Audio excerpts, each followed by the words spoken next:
You see, baby, I am what I am, and I am but a man, and I'd have to lie to be pure. I feel infinite when we intimate, and although I've tried to be for and I try to be more, the reality is I'd have to die to be sure. And I'm not sure you know what it means to me when I bathe in your rays and they end up cleaning me without demeaning me. Your demeanor on deity. I hope you feel free to be everything you need to be.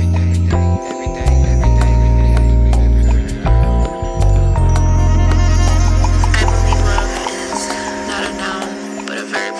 It is an action. It has depth. It has meaning. Love is more than just an I love you. Love is patient. It's selfless. It's respectful, caring, and accepting. Love is unconditional. All right, what's up, people? Hope you guys enjoyed that. My name is Trenton Steele, aka Fatherrdiff. Go ahead and follow me on Instagram, and while you're at it, go ahead and subscribe. I'd really appreciate that. But now let's talk about the 35mm lens. I used that lens throughout this whole shoot, except for one of those pictures. I'm not gonna tell you which one, but yeah. 35mm lens is by far the perfect lens for a photographer to do editorial photos, and it's also a very versatile lens because it can be used for a lot of different things. The 35mm focal length is wide enough to get objects in the background, but still close enough to get an intimate portrait of the subject. So technically it's a sweet spot lens. It's a little close to the human eye. Technically a 45mm lens would be the exact of what the human eye sees, but it kind of bounces between the 35 and the 50 because those are more common lenses. However, being that this is close to what the human eye sees, it'll be easier for you to frame your pictures because you can already see what the lens sees. So when you have a 35mm, you just look at that person, you're like, okay, not much is going to change when you look through the lens of that camera.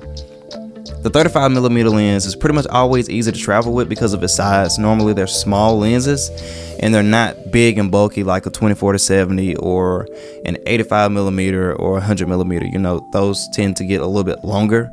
But shorter lenses such as a 35 or 24, they're a little bit smaller. So the one I shot with was really small. It wasn't that big of a lens. You know, you can throw it in your bag, you can put it in your pocket if you want to stuff it in there, but if this is in your camera bag, you have nothing to worry about because it's not going to take up much space in that camera bag. Now if you're using a 35mm lens, it's not going to be a zoom lens. So if it's a 35mm lens, it's a prime lens, and prime lenses do not zoom. In order for you to zoom with the prime lens, you have to physically move back and forth with the subject. So I know that may sound like a disadvantage, but to be honest, it's actually an advantage because most prime lenses will allow you to have a higher aperture or a wider aperture. In my case, this is a 0.95 aperture lens. So that means it's gonna let in a lot of light, but also it's gonna give me a very nice blurred background and decent solid bokeh. So you don't have to worry about that. You know, this lens will be perfect for low light.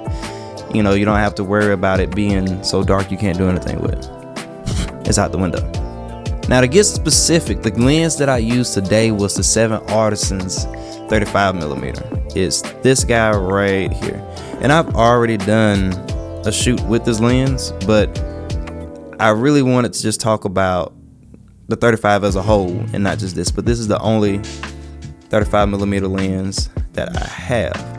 So with that being said, we use this one. So this one is specifically for Fujifilm. They make them for Fuji, Canon, and Sony, and I really love this lens for portraits. When I did this shoot, I kind of thought about it. I was like, well, I want to try something I haven't done before. I've used the 56mm, which is an 85mm equivalent for portraits, but I've never really used the 35 in studio, and I kind of didn't really take advantage of it, and I hate to have all this gear just sitting on the shelf. So I was like, let me get one that I'm not that comfortable using, and that was this. Now the thing about this lens is it's fully manual, so it doesn't have automatic zoom. And like when you press the camera and it just zooms, it's not gonna do that. This one you have to physically move to get into focus. At first, I kind of thought that was cool. Then I kind of thought it was like, I don't really know about that because it's a disadvantage. It's not a disadvantage. It depends on what you're shooting. If you're shooting something like sports, then yeah, it's going to be kind of a disadvantage. But having that control of the lens helps me get the desired look that I want. And the more I use it, the more comfortable I get doing that. This lens is perfect. Well, I'm not going to say perfect, but I enjoy shooting with this lens because I have that control. Now this one is $200. Very wide aperture, helps you get enough light. Great for background blur and bokeh. It's a solid build. It's pretty much built like out of metal, so you don't have to worry about dropping it and it just goes crap. Full control, so you're gonna control the aperture, you're gonna control the focus. That's all on you. Is nothing electronic in this lens. You're gonna have to do it yourself, and it gets you very, very good images. I mean, you see what happened.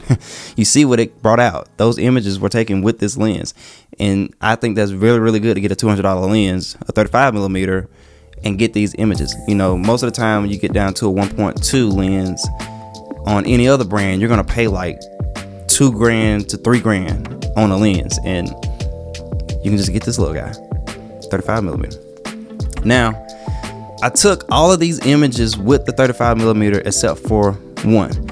And as I was doing it, I was like, well, I really, really want a close-up of the features that I'm trying to highlight.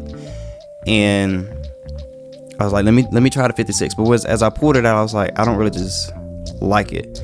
I mean, it looks good, but I wanted it to continue the aesthetic of the 35mm. So if you look at them, compare them, you can kind of see a little bit of a difference. Remember, the 56mm is an equivalent of an 85mm. So this is really an 85 and a 35 you're looking at. This 56mm is a 1.2. Of course, it didn't go down to 0.95 because it can't.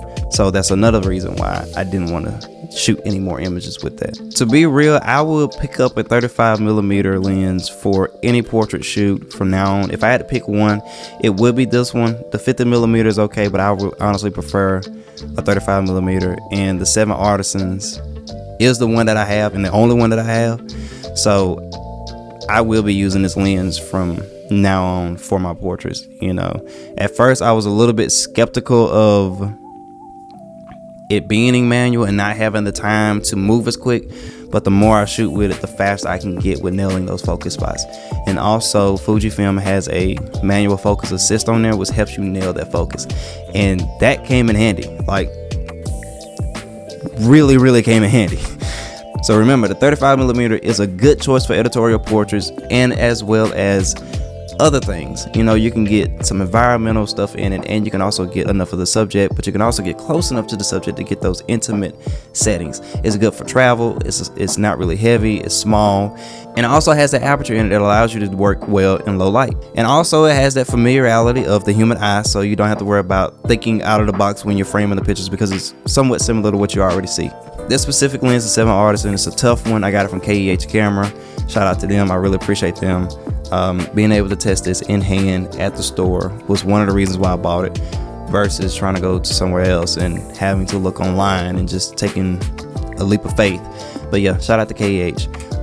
What do you guys think about the 35mm? Is that something that you guys would prefer to shoot with portraits, or is that something that you would rather have an 85mm for, or a 50 or a 24? What is your ideal lens for portraits? Mine would be a 35. If I had to bring one, it would honestly be my 35. So with that being said, which one of these is y'all favorite pictures? Do you like the 35mm? And if you shoot Fuji, I really appreciate y'all. Y'all the realest out of this. But hey, until next time, guys, I am out. Be sure to subscribe, like, share, comment.